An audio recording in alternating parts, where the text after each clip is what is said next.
Some of us will be more familiar with Cats, the musical based on Old Possum's Book of Practical Cats, than with T.S. Eliot's The Four Quartets. If indeed Eliot's now principally known through an all-singing, all-dancing show built around his lightest verse, what might this say about our national culture? If there is a national culture, where does Eliot now stand in it? What of his poetry will be read in the future? These questions were prompted for me when I learnt that all of T.S. Eliot's writings are at last being properly edited.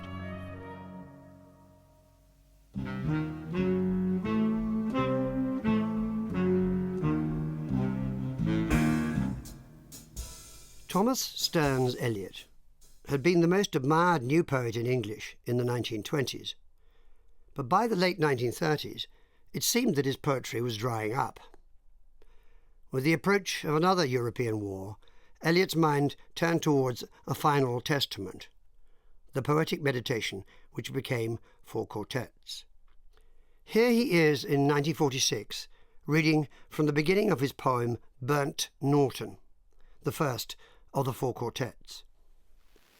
Time present and time past are both perhaps present in time future, and time future contained in time past. If all time is eternally present, all time is unredeemable. What might have been is an abstraction, remaining a perpetual possibility only in a world of speculation. What might have been and what has been point to one end which is always present. Footfalls echo in the memory, down the passage which we did not take, towards the door we never opened into the rose garden. My words echo thus in your mind. But to what purpose? Disturbing the dust on a bowl of rose leaves, I do not know. The editing of Eliot's writings is the occasion for this programme. One of those very much involved in this project is Professor Christopher Ricks, editor and literary critic, and Professor of Poetry at Oxford. He is editing the poems. Well, I'm editing it with Jim McHugh, Yes. who is appreciably younger than I am. That is, he's only in his 40s, not in his 70s. Is there a reason why he is being edited now? Not just his poetry, but all his work seems to be in the course of being edited. Is that right? Yes, well, the one editing has precipitated another. That is, what happened in the first place was the offer of an extraordinarily large sum of money by an alumnus from an American university to publish properly Eliot's collected prose. But it then brought about a thinking that it was necessary to urge the letters on. So this combined with Valerie Eliot, the widow of T.S. Eliot, it combined with her decision that at her age now she really needed to delegate a great deal of the editing of the letters. That then moved naturally enough to thinking, well, shouldn't we have an edition of the poems which records all the manuscript variants, which will be in 2 volumes and a very sustained enterprise. And of course, the position that he will occupy in the future will be affected by the rereading of him that happens as all this stuff comes out. I think the assessment of Eliot will change less as a consequence of an edition of his poems than as a consequence of the edition of his letters and of his collected prose, because I think his social and political and religious attitudes have been mostly what have brought obloquy on him, or indeed a certain kind of indifference. That is, that all the arguments about anti-Semitism, to which I have contributed but which I sometimes wish I had devoted less attention compared with other matters, so that I think that the humanity of his many, many dealings with many, many different kinds of human being will be very, very clear from the letters and from the collected prose, especially since there will not be, so far as I know still, an authorised biography. What is the obloquy to which Professor Ricks refers? Eliot's poetry first appealed to literary elites, was highly acclaimed, and came then to be widely read. Later, with his conversion to the Church of England, it gained a wider hearing among Christians. Literary elites are now more political and less Christian. Some liberal intellectuals dislike Eliot's firm Anglicanism, his conservative politics, and his distaste for sexual license. To liberal disagreement has been added the offence caused by some unfavourable references to Jews in Eliot's work. Other commentators have felt in a position to condemn Eliot's treatment of his first wife. And still others have found Eliot more English than the English, or more Anglican than the English. I should like to reduce the mystery of Eliot a little. Macavity's a mystery cat, he's called the hidden paw, for he's a master criminal who can defy the law. He's the bafflement of Scotland Yard, the flying squad's despair. And when you reach the scene of crime, Macavity's not there. Macavity, the mystery cat. If there's a point to Macavity in Old Possum's book, it's that if there is a crime, he isn't there. Like Professor Moriarty in Conan Doyle, Macavity is never caught. The name Eliot gave his master criminal conceals a little joke. Macavity, Macavity, there's no one like Macavity. There never was a cat of such deceitfulness and suavity. Negatives define Macavity. And Mac means son of, so Macavity is the son of a cavity, a hollow absence. Nobody. A fiend in feline shape who invisibly controls the operations of others is one idea of the devil, or of God, or of T.S. Eliot. The American critic Hugh Kenner entitled his book on Eliot, The Invisible Poet. Macavity is outwardly respectable, and Eliot wore, according to Virginia Woolf, a three-piece suit, there being no four-piece suits. Yet Eliot came from a family of Boston Brahmins, and Boston Brahmins wore such suits. When Thomas Stearns Eliot started at Harvard, his uncle Charles was the president of that university and had been so for the previous 36 years. At Harvard, the philosopher Bertrand Russell first met Eliot, who was then a graduate student. Lord Russell remarked on Eliot's Etonian manners. This impersonal courtesy of Eliot's prompted Ezra Pound, however, to call his friend Old Possum. The American opossum is an animal which feigns death when approached. Macavity's a ginger cat, he's very tall and thin. You would know him if you saw him, for his eyes are sunken in. His brow is deeply lined in thought, his head is highly domed. His coat is dusty from neglect, his whiskers are uncombed. Eliot's straight face and formal dress kept from public view the private horrors from which he suffered. He wrote The Waste Land in the middle of a nervous breakdown. Published in 1922, it can still shock. Pound later said of this American assault on English poetry that his role was smashing in the front door while Eliot nipped round the back and collected the swag. Pound left, Eliot stayed and built a dominant position as poet, critic, editor, publisher and cultural guru.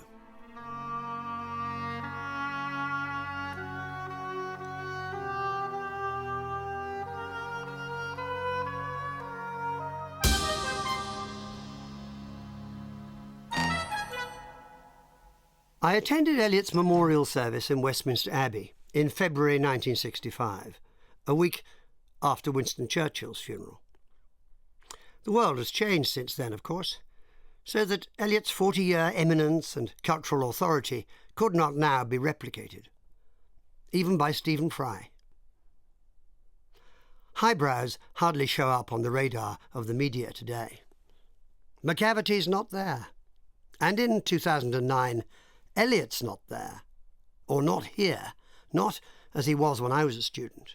He's a name from history. I'm not sure that there is now a national culture in the old sense of that word, the high sense, to be authoritative in.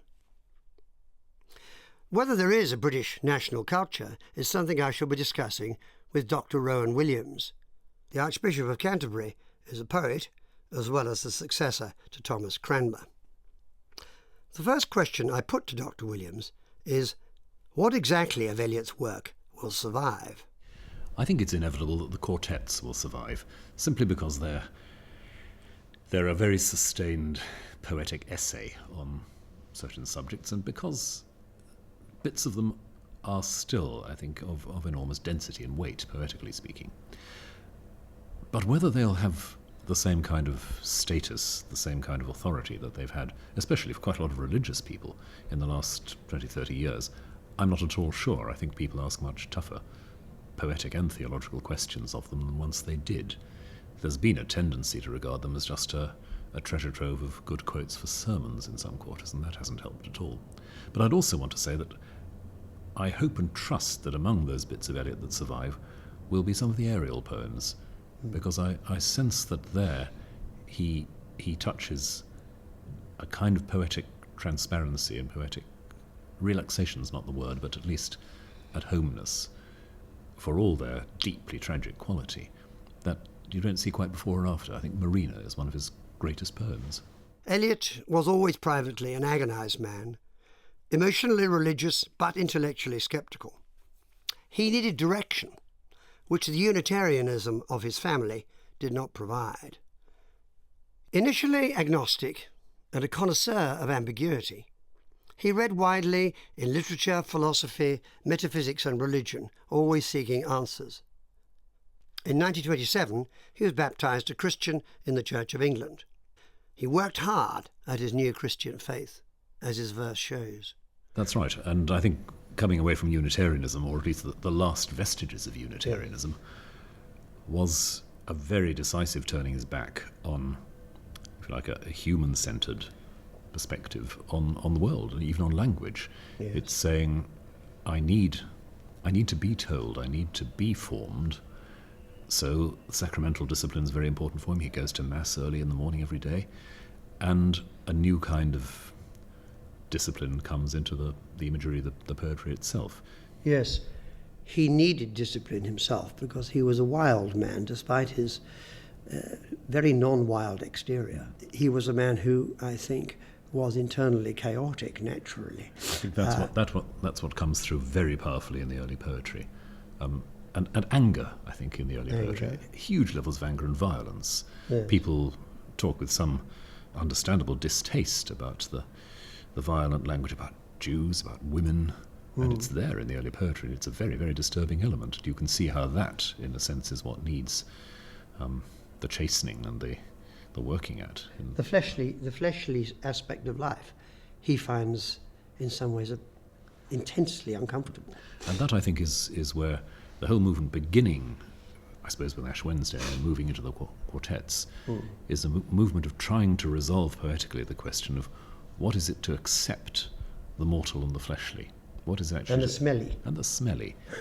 Interesting that one of the last poems he wrote, of course, the poem to his wife, which ends the collection of poems, mentions lovers whose bodies smell of each other. And that's a very remarkable thing for Eliot. Curiously naked and verging for T.S. Eliot on the tasteless piece of intimacy to publish it late in life. Of course, poor man has suffered a great deal, so I don't in any way begrudge him that, though some people, Leavis, for example, he glued those two pages together so he would never read that poem again, really? he said. Did he? Yes. The Munich crisis in September 1938 shook Eliot and Eliot's belief in civilization. Munich seemed to demand, he wrote, an act of personal contrition, of humility, repentance, and amendment. As war came nearer, he began the extended poetic meditation, which turned into 4 quartets. It's worth noting that appreciation of 4 quartets doesn't divide on ideological lines. F.R. Leavis, an influential advocate of the quartets, was a humanist. Some Christians, such as the poet Geoffrey Hill, disliked the poem, while Christopher Ricks, a warm admirer of the poem, will call himself an atheist. the belief question, I mean, Eliot, I think, is very profoundly generous in understanding that we need both to believe things and to be able to entertain beliefs. And this is not a frivolous thing to entertain them. It is by entertaining beliefs that you do not hold that you discover the strength or limitations of your own beliefs, and that you come to a sympathetic respect for other people's beliefs. Wordsworth says that those who have religious convictions are so confident of them that they bring all those convictions and find them realized in poems where they're actually not realized. So that I think that this feeling all the time that we need to do two things, that is to believe and to entertain beliefs. And as soon as somebody that we love holds a belief that is not at all ours, we decide that we had better make a serious effort at the sympathetic understanding of beliefs that are not ours, which ordinarily we can only do in literature and the arts, I think. I'm one of those who regard four quartets as a creative achievement quite as remarkable as The Waste Land. The earlier poem asks questions which the later poem tries to answer. On rereading, I find the poem both queerer and more personal than I'd remembered it. In the reading, it's also more ghostly and metaphysical, and less Christian than I'd remembered. Christian dogma emerge only gradually and become the dominant only in the final quartet, Little Gidding. For most of us, there is only the unattended moment, the moment in and out of time, the distraction fit, lost in a shaft of sunlight, the wild time unseen, or the winter lightning, or the waterfall, or music heard so deeply that it is not heard at all, but you are the music while the music lasts. These are only hints and guesses, hints followed by guesses. And the rest is prayer, observance, discipline, thought and action. The hint, half guessed, the gift, half understood, is incarnation. The hint, half guessed, the gift, half understood, is incarnation. How are we to understand this? For me, the best things in the poem are these moments of intuition. Here, the wild time unseen, or the winter lightning, or the waterfall, or music heard so deeply that it is not heard at all, but you are the music while the music lasts. And elsewhere, the children in the orchard, the kingfisher's wing. How do these images, these natural experiences, these intimations of immortality amount to incarnation with a capital I? I explored the theology of the poem with Dr. Rowan Williams. I think that what he's saying in a passage like that is there are moments where we begin to understand what the doctrine of the incarnation actually claims. Moments at which the transparency of the fleshly immediate moment to absolute meaning or unconditional life becomes real for us. Now, the saint alone is the person who lives every moment in that way. And to talk about incarnation is to talk about a whole life which is transparent like that. That's the claim Christians make about the life of Christ. But what about the rest of us? We don't actually live in that intensity of burning in every moment, as he says elsewhere. We live with prayer, observance, discipline, thought and action. We keep going on the odd moment. We hang our meanings on those pegs that are given to us.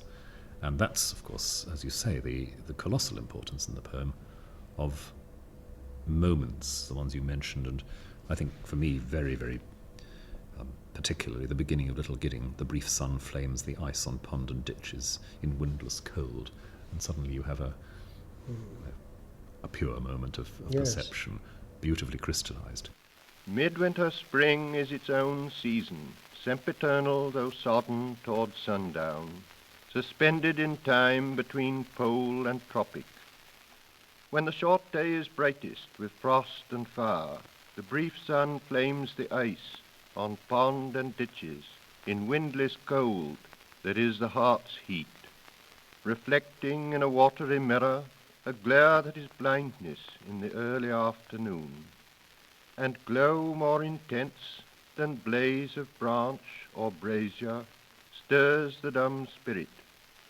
No wind, but Pentecostal fire in the dark time of the year. Between melting and freezing the soul's sap quivers. There is no earth smell or smell of living thing. This is the springtime, but not in time's covenant. Now the hedgerow is blanched for an hour with transitory blossom of snow, a bloom more sudden than that of summer, neither budding nor fading, not in the scheme of generation. Where is the summer, the unimaginable zero summer? Now, I would say that one of the themes of the entire sequence is how do you so understand and enter into those moments of inhabiting the present that you realize what the Christian faith claims, that God has inhabited the fleshly world. So the theology is there. It's very deeply buried. It doesn't insist, and I think, again, there's a very deliberate sense in which Eliot and the quartets draws back from explicitly theological or religious language. The word God is virtually absent from the quartets. Incarnation with a capital I is one of the very few moments where you suddenly, in Eliotic terms, you suddenly see the glimpse of the kingfisher's wing. There is a theology there. Oof, there it goes, past you very quickly down the river.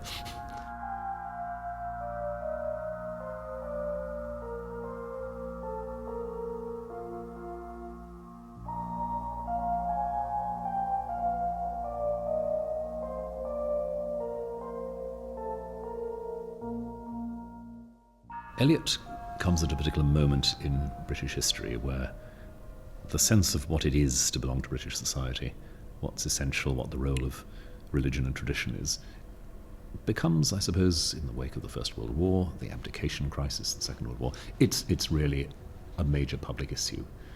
And he, as an outsider to British society, steps in to that argument, which is still going on after the Second World War, and he's a very important element in that, but fades to some extent as British society ceases to feel, I suppose, the late 50s and 60s, that there really is a single moral or imaginative project for itself as a whole.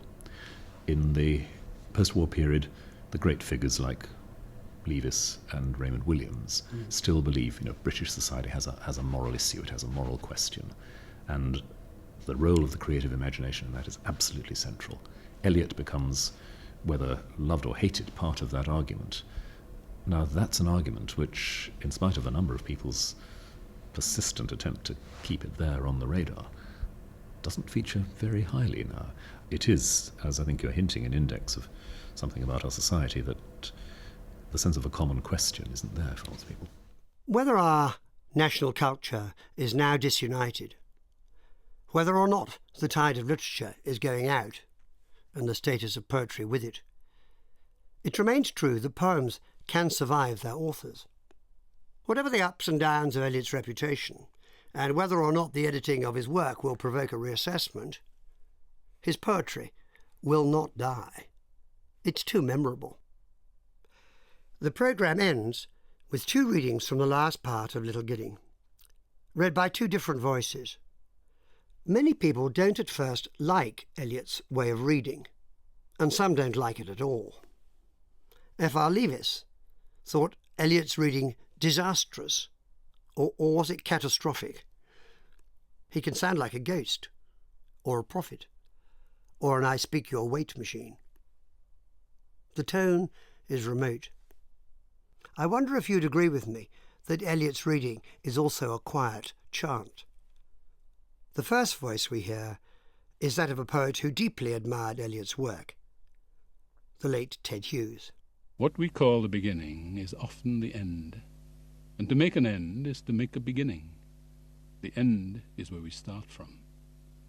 And every phrase and sentence that is right, where every word is at home, taking its place to support the others, the word neither diffident nor ostentatious, an easy commerce of the old and the new, the common word exact without vulgarity, the formal word precise but not pedantic, the complete consort dancing together.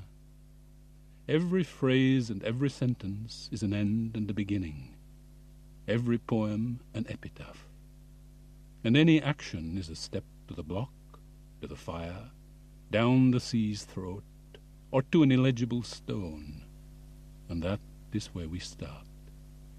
We die with the dying. See, they depart, and we go with them. We are born with the dead. See, they return and bring us with them. The moment of the rose and the moment of the yew tree are of equal duration.